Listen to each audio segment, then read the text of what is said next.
অসমৰ জনজাতিসকলৰ ভিতৰত মিচিংসকল কলা সংস্কৃতিৰ পথাৰত অন্যতম পাকৈত জনগোষ্ঠী। তেওঁলোকৰ নিজা ভাষা সংস্কৃতি চৰ্চাৰ সমান্তৰালকৈ অসমীয়া মূল সুঁতিত নিজস্ব প্ৰতিভাসমূহ বিকাশত সমৰ্থন হৈছে। এনে সন্ধিক্ষণত শিশু সাহিত্যিক তুলসীৰাম পাঙ্গিঙৰ প্ৰবন্ধ সংকলনৰ চিন্তাপ্ৰবাহ গ্ৰন্থখনে অসমীয়া সাহিত্যৰ পথাৰত অপূৰ্ব সংযোজন ঘটিছে বুলি গুৱাহাটী প্ৰেছ ক্লাবত এই মন্তব্য কৰিছে বিশিষ্ট চিন্তাবিদ সুলেখক ময়ূৰ বৰাই। অসম লুটাত কাকতৰ সম্পাদক অৰিন্দম প্ৰিন্স পাঙ্গিঙে আধৰা গ্ৰন্থ উন্মোচনী সভাত উন্মোচক ময়ূৰ বৰাই আৰু কয় যে চিন্তা প্ৰবাহৰ লেখক তুলসীৰাম পাঙ্গিঙে মিচিং জনবিশ্বাস প্ৰথা পৰম্পৰা অন্ধবিশ্বাসবোৰ সহজ সৰল ভাষাত বিচাৰ বিশ্লেষণ আগবঢ়াই সমাজ সংস্কাৰকৰ বাট মোকলাই দিছে। অনুষ্ঠানতে অন্যতম উন্মোচক আমাৰ অসম কাকতৰ পূৰ্বাঞ্চলৰ সম্পাদক ৰবীন ভূঞাই মত প্ৰকাশ কৰে যে অৱসৰপ্ৰাপ্ত তেল বিষয়া তুলসীৰাম পাঙ্গিঙৰ চিন্তা প্ৰবাহৰ চৰ্চিত হোৱা শিক্ষিত নিবনুৱা স্বাৱলম্বীৰ পথ অতিপাত মদ্যপানৰ পৰিণাম ব্যৱহাৰ সদাচাৰ শিষ্টাচাৰ সন্মান সময়ৰ সৎ ব্যৱহাৰ ক্ষুদ্ৰ সঞ্চয়ৰ প্ৰাসংগিকতা প্ৰকৃতিৰ লগত প্ৰাণীৰ সম্পৰ্ক জটিল সমস্যা সমাধানৰ উপায় ইত্যাদি মননহীন লেখাৰ পাঠকৰ চিন্তাৰ উন্মেয় ঘটাব। জ্যেষ্ঠ সাংবাদিক দীপক শৰ্মাই উপস্থিত থাকি সুলেখক তুলসীৰাম পাঙ্গিঙক শুভেচ্ছা জনোৱাৰ লগতে কোভিড মহামাৰীৰ সন্ত্ৰাসৰ আতংকিত ৰাইজক চিন্তা প্ৰবাহৰ গ্ৰন্থখনে উপযুক্ত সময়ত পাৰ কৰাত সহায় হ'ব বুলি মন্তব্য ৰাখে। অনুষ্ঠানতে এপি প্ৰডাকশ্যনৰ নিবেদন জেহেৰুল হকৰ প্ৰযোজক অৰিন্দম প্ৰিন্স পাঙ্গিঙৰ গীতৰ কথা সুৰ বিকাশ বৰুৱাৰ সংগীত ব্যৱস্থাপনা ৰিপু মোহনৰ শব্দগ্ৰহণ আৰু সুমিশ্ৰণৰ কণ্ঠশিল্পী এ প্ৰিন্স অৱনী কুমাৰ মিলি আৰু সঞ্জীৱ শ্ৰীৰামৰ কণ্ঠসমৃদ্ধ বিহুসুৰীয়া আধুনিক গীতৰ কেছেট অসম দেশৰ বিহু 2021 শুভ উন্মোচক কৰে অনাতাঁৰ শিল্পী অৱনী কুমাৰ মিলি অভিনেত্ৰী লেখিকা লভিতা মৰাং ৰাজীৱ দলৈ আৰু জনজাতি ছাত্ৰ সন্থাৰ আইচাৰ উপ-সভাপতি দীপেন দেউৰীয়ে জীৱনলৈ ডিব্ৰুগড়ত তেওঁ আহিব পৰা নাই তেওঁক আমি দূৰৰ পৰাই ধন্যবাদ কৃতজ্ঞতা জনাইছোঁ কিন্তু একো নকৰি তেওঁ পেঞ্চন লৈ বহি থাকিব পাৰিলেহেঁতেন কিন্তু সমাজৰ প্ৰতি তেওঁৰ কিবা কৰাৰ হেঁপাহ আছে হাবিয়াস আছে কিবা এটা ক'ব বিচাৰে উলিয়াইছে আৰু সেইবাবেই এনে এটা পৰিৱেশত আচলতে মই আহিছোঁ মোৰ দৃঢ় বিশ্বাস ভূঞা ডাঙৰীয়া শৰ্মা ডাঙৰীয়া মিলি ডাঙৰীয়া আৰু আপোনালোক সকলো এইটো কাৰণতে ইয়াত আহি ওলাইছে। মই লেখকলৈ ধন্যবাদ জনোৱাৰ লগতে মই চমুকৈ যদি দুটা কথা ক'ব লাগে যে মিচিং জনগোষ্ঠীটো অসমৰ দ্বিতীয় বৃহৎ জনগোষ্ঠী বুলি সকলোৱে জানে আৰু লগতে এই কথাটো জানে যে মিচিং জনগোষ্ঠীটো নৈপৰীয়া জনগোষ্ঠী আৰু লগতে মই দিল্লী বিশ্ববিদ্যালয়ত পঢ়া সময়ৰ পৰা দেখিছিলোঁ যে অসমৰ অন্যান্য জনগোষ্ঠীয় লোকতকৈ মই কোনো গৱেষণা কৰি পোৱা নাই কিন্তু মোৰ লগত থকা বন্ধু অগ্ৰজ অনুজৰ পৰা যে অন্যান্য জনগোষ্ঠীয় লোকৰ তুলনাত আমাৰ ভূঞাদেৱ আৰু শৰ্মাদেৱে কথাটো হয়তো মোৰ লগত সহমত প্ৰকাশ কৰিব যে মিচিং জনগোষ্ঠীৰ লোক শিক্ষা সংস্কৃতিৰ দিশৰ পৰা বিশেষকৈ যিটো আনুষ্ঠানিক শিক্ষাৰ যিবোৰ মাপকাঠি সেই পিনৰ পৰা মই আগবঢ়া সেই পিনৰ পৰা কৈছোঁ মোৰ আগবঢ়া যেন লাগে কাৰণ মোৰ লগত বহুত মিচিং বন্ধু আছে অগ্ৰজ আছিল অনুজ আছে গতিকে তেনে এটা জনগোষ্ঠীৰ পৰা ওলাই অহা তুলসীৰাম পাঙ্গিং ডাঙৰীয়াই তেওঁ সেই অৱসৰী জীৱনটো সেই ধৰণে অতিবাহিত নকৰি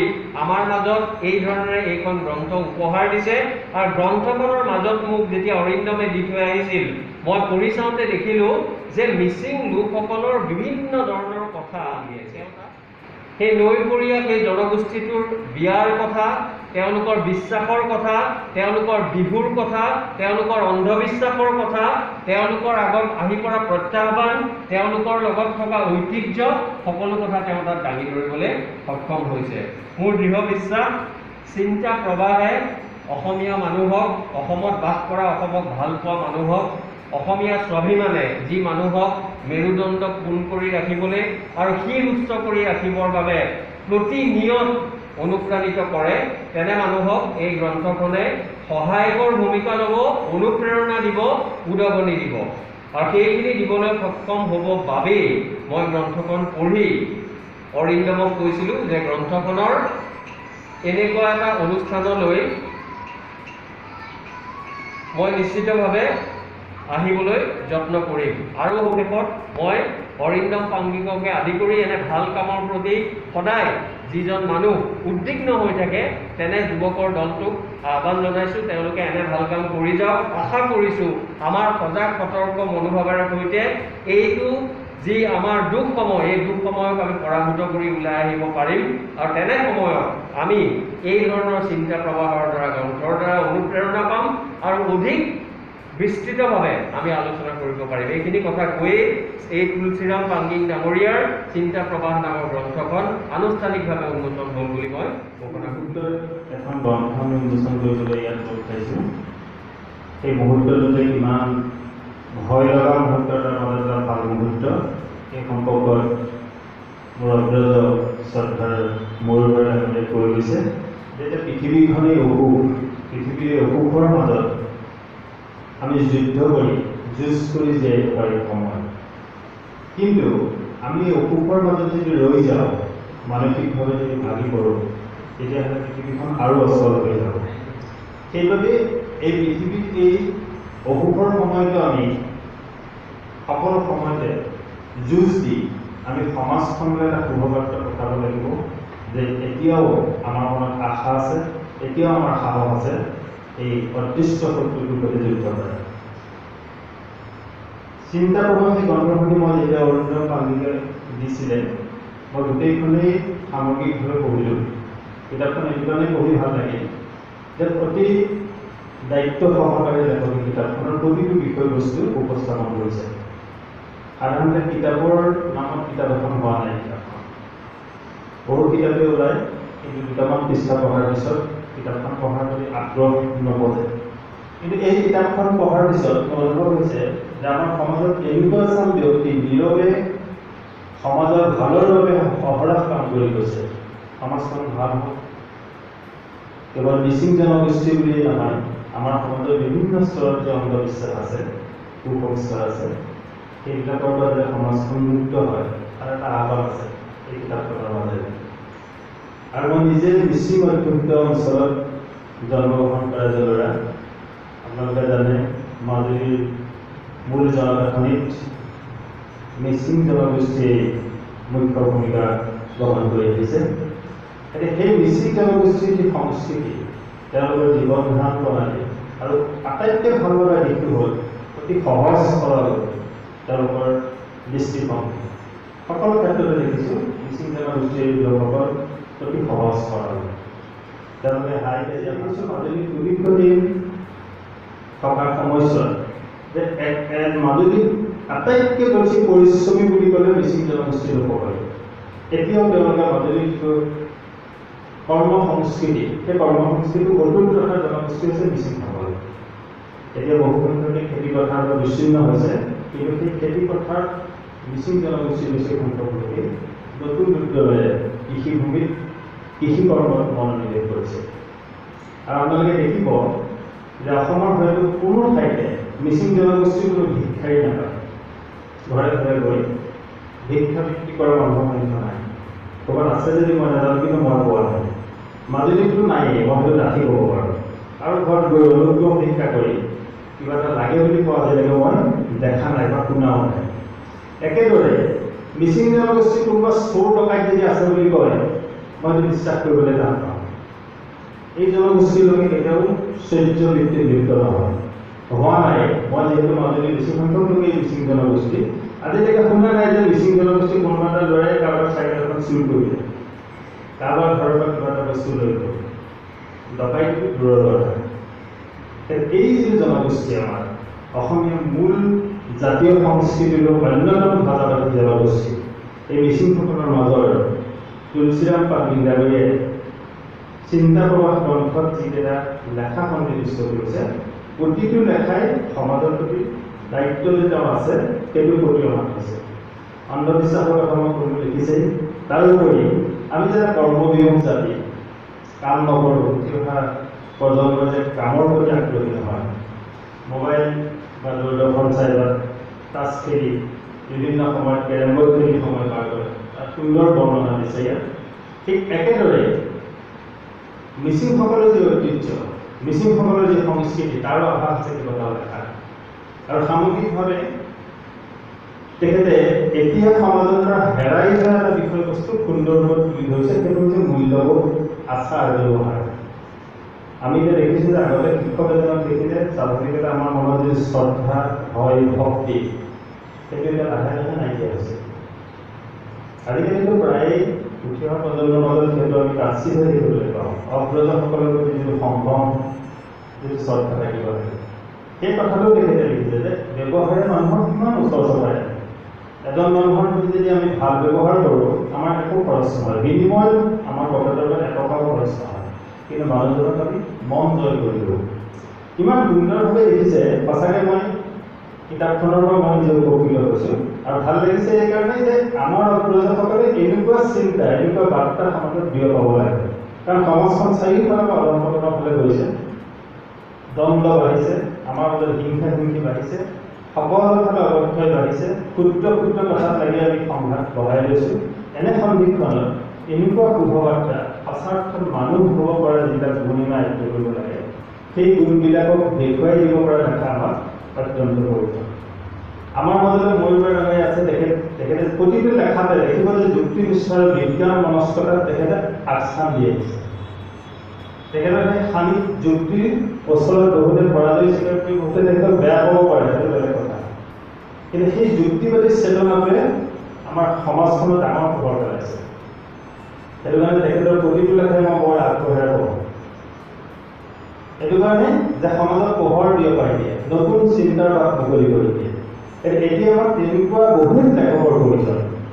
সংকীৰ্ণ গণ্ডিৰ মাজৰ পৰা ওলাই অহা, বহল দৃষ্টিভংগীৰ, বহল বাৰ্তা দেখুৱাব পৰা তেনেকুৱা লেখক বহুত প্ৰয়োজন আছে। এইখিনি ক'লোঁ। আৰু আজি যদি লেখকজন ইয়াত উপস্থিত নাই, তথাপিতো মই ইয়াৰ পৰাই তেখেতক মই সেৱা যাচিছোঁ, তেখেত মোৰ অগ্ৰজ। আৰু আশা ৰাখিছোঁ তেখেতে সুদীৰ্ঘ জীৱন পাওক আৰু নতুন নতুন চিন্তাৰে আমাক বাট দেখুৱাওক। তেখেতৰ কিতাপখনৰ পৰা বহু লোক উপকৃত হ'ব আৰু মই নিজেও উপকৃত। সৃষ্টি কৰিছে এখন মনোৰম গ্ৰন্থ, অতুলনীয় গ্ৰন্থ নিয়ন্ত্ৰণ ক'ব পাৰি। মিচিং জনগোষ্ঠী অসমৰ দ্বিতীয় সৰ্ববৃহৎ জনগোষ্ঠী। এই জনগোষ্ঠীটোৰ ওপৰত বহুবাৰ ৰাষ্ট্ৰীয় পৰ্যায়ৰ আলোচনা চক্ৰ প্ৰথম আমিয়ে পাতিছিলোঁ, বহুভাষী সাহিত্য মঞ্চখনে। অসমৰ সকলোবোৰ জনগোষ্ঠীৰ উমৈহতীয়া সংগঠন, ইতিমধ্যে দেউৰী, বড়ো, মিচিং ভাষাৰ ওপৰত 3টা পৰ্যায়ত আমি আলোচনা অনুষ্ঠিত কৰিছোঁ। অসমৰ সকলো সৰুবৰ জনগোষ্ঠীৰ ভাষাসমূহ সংৰক্ষণ আৰু জীয়াই ৰখাৰ কাৰণে বহুভাষী সাহিত্য মঞ্চখনে অন্যান্য কৰাকৈ লাগি আছে। আমি যেতিয়া মিচিং ভাষাৰ ওপৰত আলোচনা চক্ৰ অনুষ্ঠিত কৰিছিলোঁ, তাত অংশগ্ৰহণ কৰিছিল ডক্টৰ উপেন্দ্ৰ বাগচাম, ডক্টৰ দীপক কুমাৰ দলে, ডক্টৰ কেশৰ মিলি, ভৱানী প্ৰসাদ অধিকাৰী, বিষ্ণুপ্ৰিয়া মণিপুৰী সত্যবাৰ সভাপতি গিৰীশ লক্ষীন্দ্ৰ সিংহ প্ৰমুখ্যে কেইবাগৰাকীও আগশাৰীৰ বক্তাই। আমি পৰ্যায়ক্ৰমে ইতিমধ্যে চাওতালী ভাষা, চিম্ফু ভাষাৰ ওপৰত আমি আৰম্ভ কৰিছিলোঁ আলোচনা অনুষ্ঠিত কৰাৰ কাৰণে। দুৰ্ভাগ্য কৰোণাই যেন আমাক গ্ৰাস কৰি পেলাইছে। আহিছোঁ চিন্তা প্ৰভাই অসমৰ পৰিধি মানি বিশ্বত সলকল ইয়াতে কামনা কৰিছোঁ। ইয়াৰ পৰাই তুলসীৰাম পানীয়লৈ শ্ৰদ্ধা নিবেদন মোৰ এই বক্তব্য।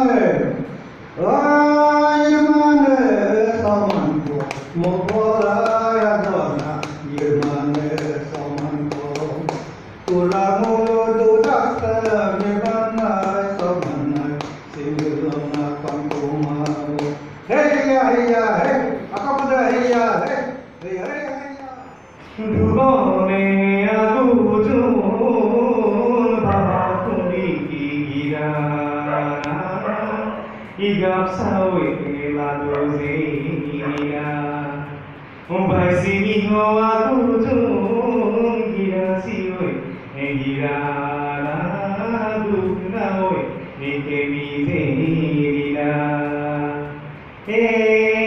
lalu ingoliya midige lalu ingoliya saronto lalu ingoliya saronto lalu moko mutu bugana lalu ikemena iziori lalu ingoliya paisaronto lalu ingoliya paisaronto lalu mukahayo sigoliya esi no nanoi biesi no nanoi emele dora se nai bakoro no nanoi emele aesi nani mayam biesi ni mayam ni matundu koyo gira se nai bakoro du koyo du You are from Guwahati Press Club. There's a book on Sinta Pravak by Tulsiram Panging. It is a very in-depth study about the missing culture, custom, their psychology, how the social structure, how they, burial system, and about even when like their accidental births, there's some related to taboo. But it's all like psychologically you can interpret. There's lots of things which can be done. This even missing right from the community fishing to farming, how they form social structure, social behavior, everything is there in the content. And this I think Tulsiram Panging has really thought very deep about the intricate design of the whole community missing. So like this is a book we must read. It's in Assamese, but hopefully people like are or some who are really interested research scholar, word community writer will find it very interesting. Everything is there. How modern intervention is either helping or affecting digitally. The sons of Abotani, we call children of Abotani, how they are coping with digital era, keeping intact the tradition, custom, values, everything is there in the book. Hope you like this. Thank you. মোৰ নাম শ্ৰী তুলসীৰাম পাংগিং। মোৰ কিতাপখনৰ নাম চিন্তা প্ৰভা। যি সভাত আপোনালোকে আজিৰ উন্মোচনী সভাত আপোনালোকে উপস্থিত থাকি মোৰ যিটো উৎসাহ অনুপ্ৰেৰণা আগবঢ়ালে তাৰ বাবে আপোনালোকৰ ওচৰত ধন্যবাদ জনাইছোঁ। আৰু বিশেষকৈ আজিৰ সভাত উপস্থিত লেখক লেখিকা আৰু সাংবাদিক আৰু উপস্থিত ৰাইজৰ ওচৰত মই নমস্কাৰ জনাইছোঁ।